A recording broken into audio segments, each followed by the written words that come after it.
I burst through the double doors of my parents' Tudor-style home, the evening air clinging to my rain-soaked hair. The chandelier light hits my face, momentarily blinding me as I stumble into their marble foyer.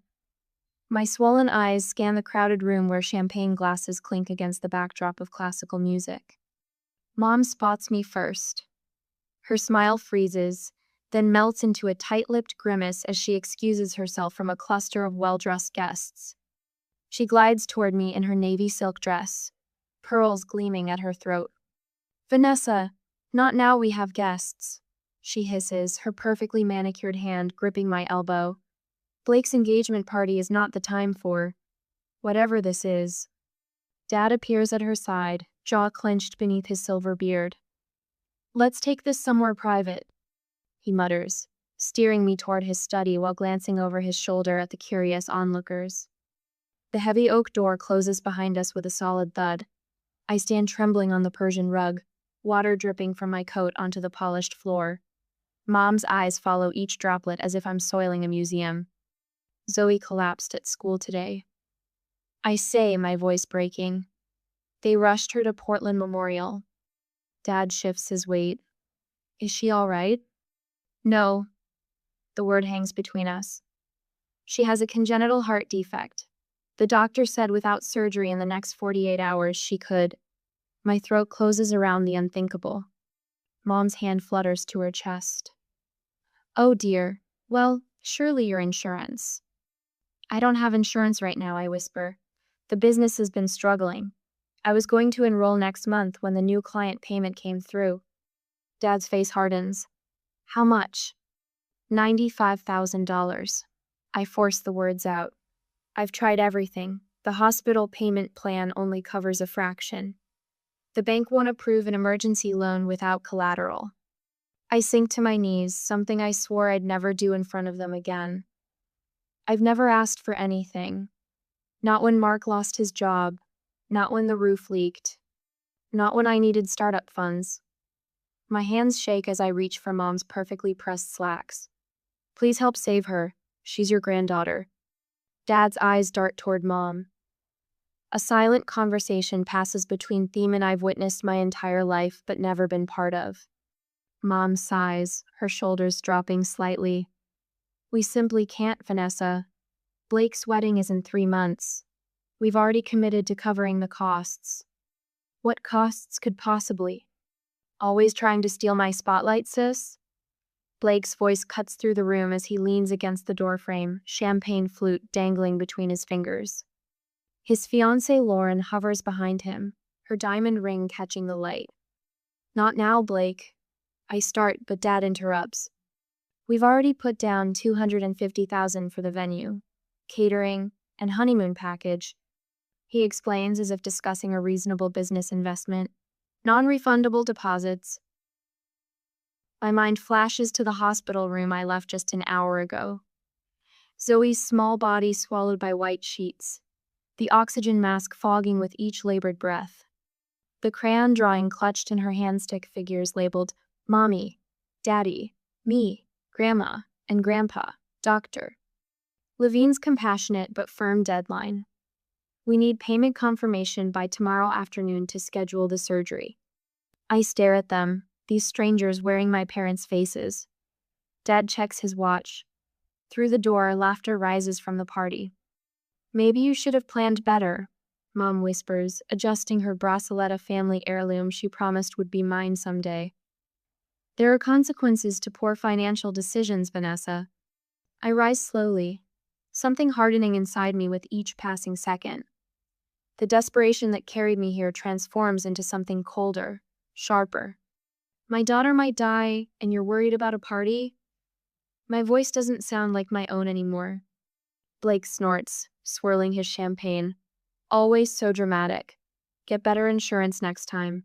Some of us have actual plans for our future." My hands tremble as I reach for Mom's wrist.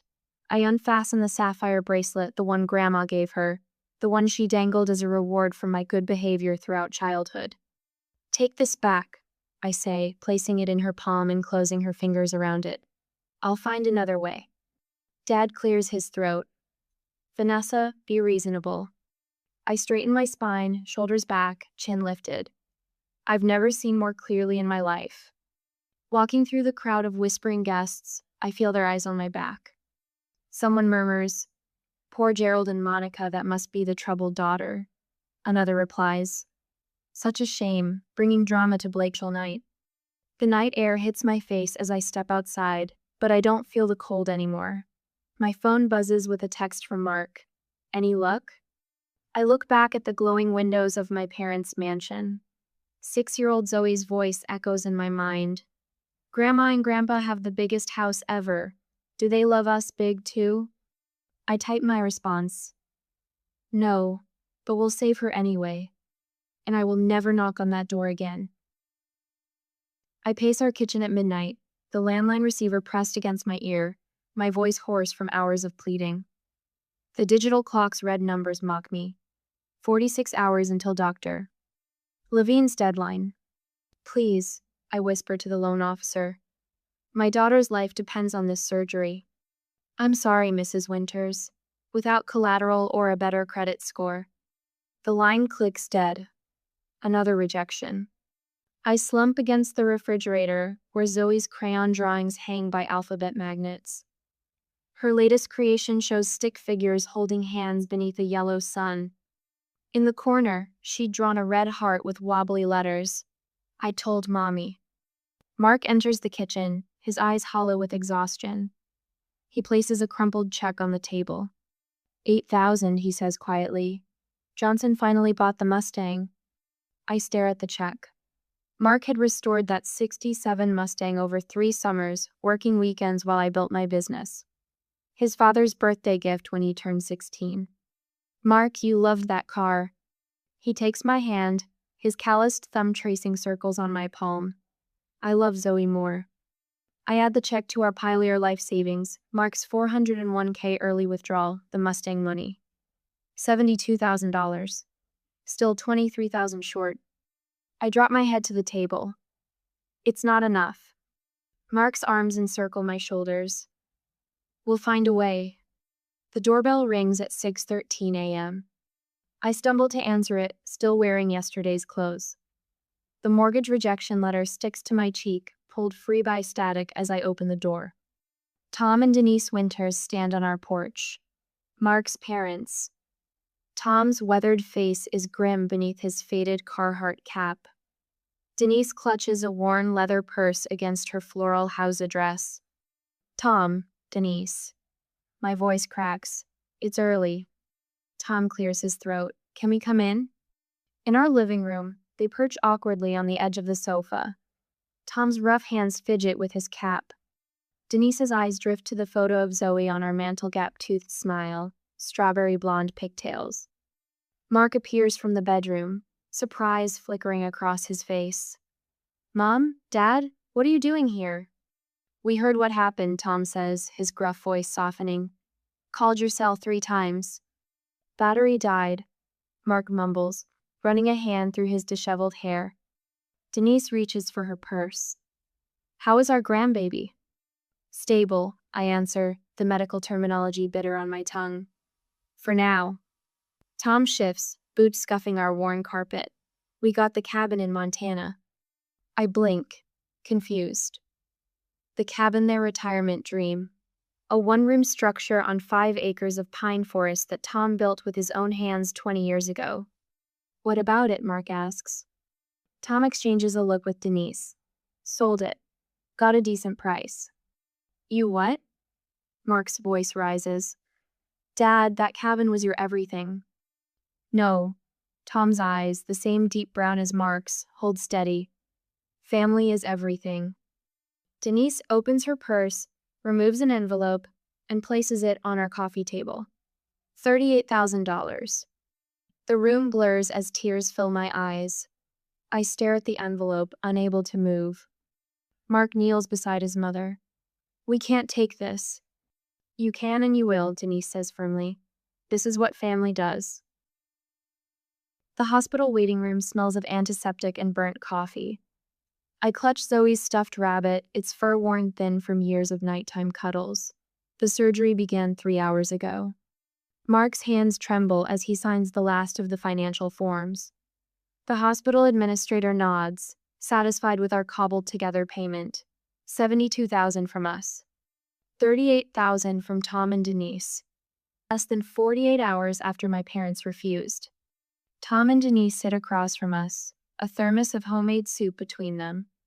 They've barely spoken since arriving, just settled in for the long wait with quiet determination. Hour 10 passes. Then 12. 14. When Dr. Levine finally emerges, surgical cap still on, my heart stops. His tired eyes crinkle. She's going to make it.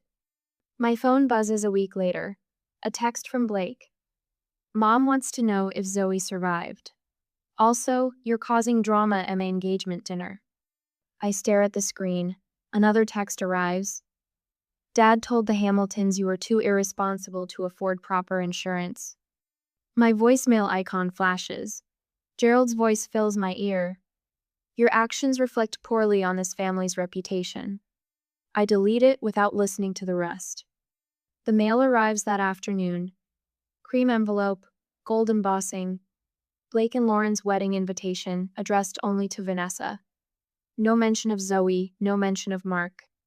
In Zoe's hospital room, Tom sits beside her bed, teaching her to cast an imaginary fishing line. Her IV-bruised arm follows his movements.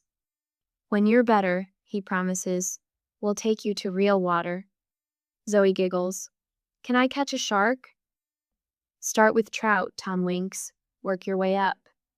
Denise bustles in with another container of homemade stew. She's brought a different meal every day, filling our refrigerator with labeled containers of comfort food. Mark enters behind her, arms full of Zoe's school books. He's been handling childcare, household duties, and supporting my clients while I keep hospital vigil. I watch them, this circle of love around my daughter. No designer clothes or country club memberships. Just steadfast presence when it matters most. The truth settles in my chest. Blood doesn't make family. Love does. Between Zoe's treatments, I sketch new designs at her bedside. My employees drop by with meals and updates on projects they've covered in my absence. Clients send flowers. Neighbors organize meal trains. Mark's coworkers donate vacation days so he can stay home longer. This small community wraps around us like a protective shield. I record each kindness in Zoe's journal, proof that goodness exists beyond the walls of my parents' mansion. As Zoe sleeps, I make a promise to myself. I will never be vulnerable like this again. Not financially, not emotionally. And when I rise from these ashes, I'll remember who was there to fan the flames of hope and who left us to burn. The desk lamp casts a halo around my sketches as midnight creeps toward 1. My eyes burn. 3 cups of cold coffee form a half moon around my workspace, casualties of concentration. Through the doorway, Zoe sleeps on the pull-out couch, her small chest rising and falling beneath her favorite Wonder Woman pajamasa gift from Tom after her surgery 4 months ago. I stretch my cramping fingers and glance at the wall calendar, red X's marching across the days. Mortgage payment, 2 weeks overdue. Electric bill. Final notice. Design supplies. Charged to the credit card already maxed from hospital copays. But we're still here. Still fighting. The scar on Zoe's chest has faded from angry red to pale pink. Her laughter fills our apartment again. The nightmares about beeping monitors and oxygen masks have mostly stopped for her anyway. On the drafting table, my designs for the Westbrook Hotel's pitch swim before my tired eyes. Local boutique chain, 7 locations, complete interior redesign. Budget, $1.8 million. Competition. 3 established firms with impressive portfolios and actual offices, not kitchen tables doubling as workspaces. My phone buzzes. Mark's text reads, "Don't stay up all night. They'd be crazy not to pick you." I almost believe him. "You look like you need this more than me," Denise says, pressing a travel mug of coffee into my hands the next morning. She and Tom arrived at dawn, ready for grandparent duty while I prepare for the biggest pitch of my career. Tom's already on the floor with Zoe, helping her build a fort from couch cushions. His arthritis must be screaming, but he'd never say a word. What if I blow this? I whisper to Denise, my voice catching. Her weathered hands frame my face. Then you'll find another opportunity, but you won't blow it. She straightens my blazer collar. You remind me of the dogwood outside our first house. Storm knocked it sideways, but it grew back stronger. Different angle, but even more beautiful. Tom looks up from the fort. Knock 'em dead, kiddo. Zoe races over, wrapping herself around my legs. Make pretty buildings, Mommy. I drop to one knee, holding her small shoulders. I'll be back before dinner. Grandpa's making his famous sketty, she says, with solemn importance. I kiss her forehead, breathe in her little girl scent of strawberry shampoo and Play-Doh, and stand to face the day. The Westbrook Hotel's conference room intimidates with its wall of windows overlooking downtown Portland. 5 executives in tailored suits examine my modest portfolio while I set up my presentation. My hands tremble slightly as I arrange material samples on the gleaming table. Miss Winters, the CEO begins. Your firm is considerably smaller than the others we're considering. He glances at my proposal. In fact, I'm not seeing evidence of a firm at all. Just you? The room chills by 10 degrees. I force myself to meet his eyes. Currently, yes, but that's about to change. A skeptical silence settles over the room. I take a deep breath and begin. Hotels aren't just places to sleep, I say, unveiling my concept boards. They're where people shelter during life's biggest moments, the first night of honeymoons, family reunions, business triumphs, sometimes even grief. The marketing director's phone vibrates. She glances at it, dismisses the notification. I continue despite the sinking feeling in my stomach. The difference between a forgettable stay and a memorable one isn't thread count or lobby size. It's whether a space feels like it was created for humans or for photographs. I reveal my designs, room-by-room spaces with secret reading nooks, family suites with thoughtful touches for kids, business rooms with adjustable lighting that combats time zone fatigue. The financial officer checks his watch. Time for my final play. I pull out photos of Tom and Denise's cabin before and after my redesign. Last year, my in-laws sold their cabin to help pay for my daughter's heart surgery after my parents refused to help. When my daughter recovered, I redesigned their new place as thanks. The room stills. Even the financial officer looks up. I didn't just replace what they lost. I built what they deserve at a space that honors who they are. I gesture to the details, the custom fishing rod storage, the kitchen island sized for Denise's pie making, the window seat perfectly angled for Tom's bird watching. That's what I do. I create spaces that remember the humans who inhabit them. The CEO leans forward. Why do you deserve this contract, Miss Winters? The question hangs in the air. I think of Zoe in her hospital bed, of Tom with cushion forts, of Mark selling his vintage Mustang without hesitation. Because I've learned what matters, I answer simply. And it's not what most people think. The notification chimes while I'm washing dinner dishes 3 days later. Mark stops mid-sentence, watching my face as I check my phone. Westbrook Hotels is pleased to inform you. Accepted your proposal. Contract delivery tomorrow. $1.8 million initial phase. The phone slips from my fingers. Mark catches it, reads the screen, and lets out a whoop that brings Zoe running from her bedroom. He lifts me off my feet, spinning me in circles while I sob and laugh simultaneously. Zoe dances around us, caught in our jubilation, without understanding its source. We did it, I breathe into Mark's shoulder. We actually did it. 6 months later, I stand in the doorway of my actual office. Not a corner of the living room, not a borrowed desk in someone else's building. Winters Design Studio etched in frosted glass on the door. Behind me, 3 designers work at their stations. The Seattle expansion opens next month. 4 more hires pending. My phone buzzes with a text from Blake. Heard about your success. Mom and Dad talking about reaching out. Thought you should know. I delete it without responding. A package sits on my desk. Inside is a framed photo Tom, Denise, Mark, Zoe, and me on the porch of their new cabin, twice the size of the one they sacrificed. My first major purchase after the Westbrook contract. Another text arrives. Dad asking about family investment opportunity. For your information. I smile, thinking of the magazine interview I gave yesterday. The journalist seemed particularly interested in how I built my business without family support. The phone rings me assistant letting me know the Seattle contractor is on line 1. Take a message, I tell her. I'm heading home early for my daughter's birthday party. I gather my things, looking once more at the photo on my desk. Tom and Denise will be waiting at our house, helping Mark with decorations. Zoe's school friends will arrive at 4. Her real grandparents, as she calls them, have planned a treasure hunt in the backyard. Later, when cake has been eaten and presents opened, Mark finds me on the porch steps. Everything okay? He asks, settling beside me.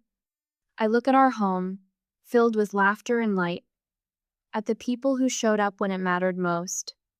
We built this together, I tell him, taking his hand. All of us. My phone buzzes against the marble countertop of my kitchen. A notification from LinkedIn. I swipe it open, then freeze. There it is, my face staring back at me from the digital cover of Entrepreneur magazine.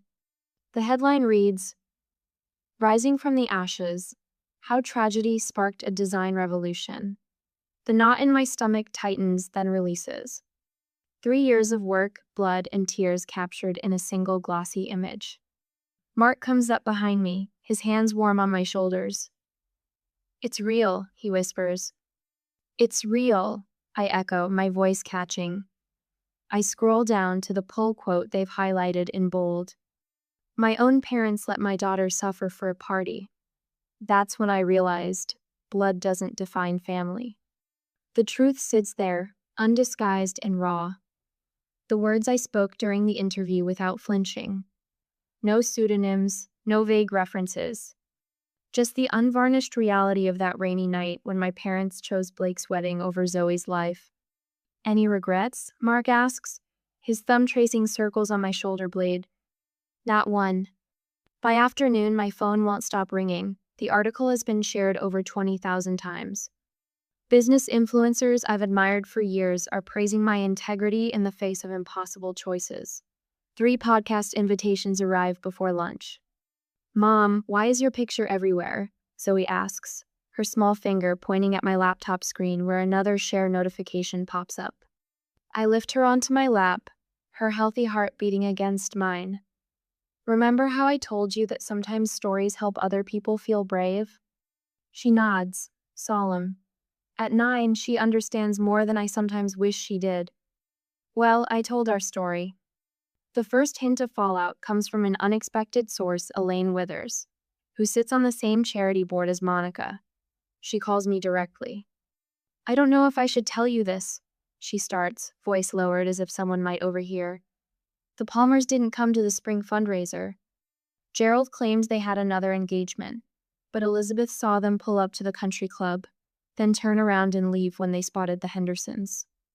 I say nothing, letting her continue. Rumor has it their furniture store has lost 3 corporate accounts in the last month. People talk, Vanessa, and after that article, I thank her for the call, keeping my voice neutral. But after hanging up, I don't feel the rush of satisfaction I'd imagined. Just a hollow sort of completion, like turning the final page of a book you've waited years to finish. A text from Lauren, Blake's wife of 2 years, arrives next.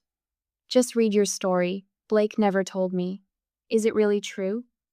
2 days later, while reviewing blueprints for our Denver expansion, my assistant interrupts with news from Mark's cousin who works at Blake's firm. He didn't get the promotion, she says, eyes wide. Apparently his boss read the article and questioned his character and judgment. Blake threw a fit, accused you sabotaging him. I look around my growing office, a team of 16 designers working at their stations, the wall of awards for our healthcare facility designs, the framed mission statement about creating spaces that heal. None of this built on vengeance. all of it constructed on the foundation that crisis revealed. By summer, our company opens offices in Denver and San Diego. The feature on Good Morning America focuses not on family drama, but on our commitment to hiring single parents and providing full health care from day one of employment. Your health insurance policy costs more than industry standard, the interviewer points out. Doesn't that cut into your profits? I think of Zoe's scar, a thin white line down her chest. Some costs are investments, not expenses. The Heart Foundation's first fundraiser raises enough for 12 children's surgeries. Tom gives a tearful speech about second chances, his weathered hands gripping the podium. Denise snaps photos of everything, her pride radiating brighter than the ballroom chandeliers. Our new home sits on 3 acres just outside the city. 6 bedrooms, a studio for my design work, and an east wing built specifically for Tom and Denise. The moving trucks have barely left when Zoe races through the house, discovering each new room with gasps and giggles. I get to see Grandma and Grandpa every day, she shouts, running back to hug Tom's legs as he arranges books on a shelf. Mark watches from the doorway, arms crossed, eyes soft. Later, he finds me on the back porch and hands me a glass of wine. You built this, he says simply. All of it. We built it, I correct him, leaning into his solid presence. The news about Blake arrives through Lauren herself, standing at my office door without an appointment. I filed for divorce yesterday, she states, twisting the diamond ring on her finger. After I read your article, I started seeing things differently. The way he talked about his colleagues, his contempt for anyone struggling. Then I found messages to a waitress. She shakes her head. Your story gave me courage. A month later, a business newsletter reports that Palmer Furnishings has filed for bankruptcy protection. The next day, a realtor friend sends a listing my parents' Tudor mansion with its marble foyer and crystal chandelier. The asking price nowhere near its value. Enclosure, the subject line reads. I delete the email without opening it. The voicemails start in October. First from Monica, her voice tight and controlled despite the circumstances. Then from Gerald, less composed with each message. I listen to each one once, then erase them, watching the notifications disappear one by one. Until the last one, left at 11:47 p.m. on a Tuesday. Vanessa, please, Gerald's voice cracks. We have nowhere else to turn. I play it twice. The man who checked his watch while I begged for my daughter's life, now begging for my attention. I set the phone down and walked to the window, watching the autumn leaves spiral to the ground. My finger hovers over the callback button. Sunlight slices through the floor-to-ceiling windows of my office, casting long shadows across Italian marble. I adjust the black leather suitcase on my desk, centering it perfectly between the crystal paperweight and my Mont Blanc pen. The weight of what's inside doesn't match its sleek exterior. Miss Winters? My assistant's voice breaks through the intercom. Your parents have arrived. Send them in. My voice sounds steadier than I feel. The double doors open, and I barely recognize the 2 people who enter. Dad's silver hair has thinned, his shoulders stooped beneath his discount department store blazer. Mom clutches her knockoff handbag, her once perfect makeup applied with a shaky hand. Their eyes dart around my office, taking in the minimalist furniture, the views of downtown Portland, the evidence of everything they're not anymore. Thank you for seeing us, Vanessa. Dad attempts his boardroom voice, but it cracks around the edges.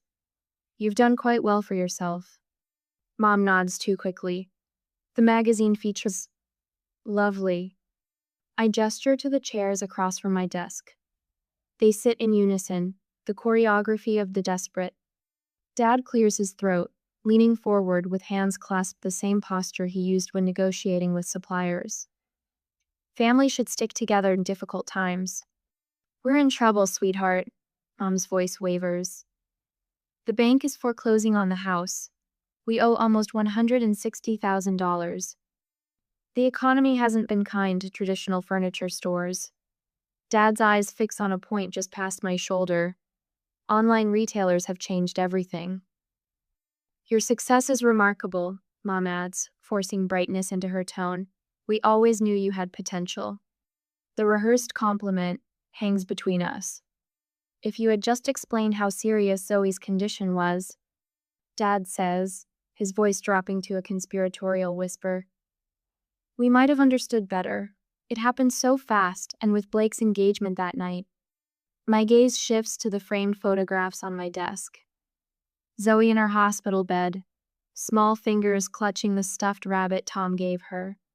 The heart monitor tracker still visible on her tiny wrist.